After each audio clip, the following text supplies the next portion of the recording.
পরকীয়া প্রেমে যারা লিপ্ত, এরকম মানুষ দেশে নেই? তাদের জন্য একটা ঔষধ আছে কোরআনে কারিমে। আজকে থেকে আমরা যাদের এই রোগের রোগী আছি, এই রোগটা দূর করার জন্য আল্লাহ ঔষধটা দিয়েছেন। সে নারী হোক আর পুরুষ হোক, প্রত্যেকের জন্য। কথা বুঝতেছেন?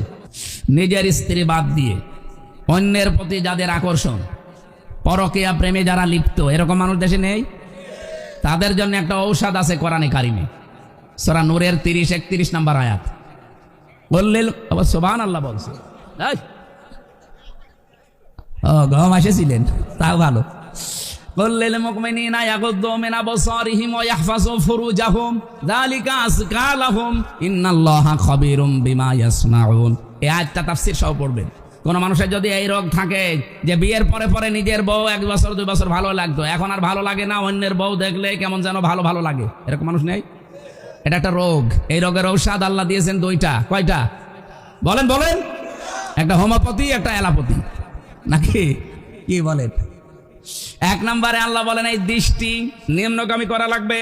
2 নম্বরে লজ্জা স্থানের হেফাজত করা লাগবে। এই 2টা ঔষধ যদি কোনো মানুষ সর্বোচ্চ 1 মাস পালন করতে পারে, ওর তখন অন্যের স্ত্রীর চাইতে নিজের চায়ের যেটা, এই স্ত্রীর প্রতি ভালোবাসা মহাব্বত বাড়বে। আপনি এই ঔষধ আজকে থেকে খেয়ে দেখেন, সামনে ইনশাল্লাহ ঠিক আছে, আলহামদুলিল্লাহ। আপনি মানবেন? মুরব্বী মানুষ, আপনার বলার দরকার কি? আপনি কার দিকে তাকান না? দাদার বয়সী লোক, উনি যদি বলছে ইনশাল্লাহ, উনি এদিকে ওদিকে তাকাতে পারে।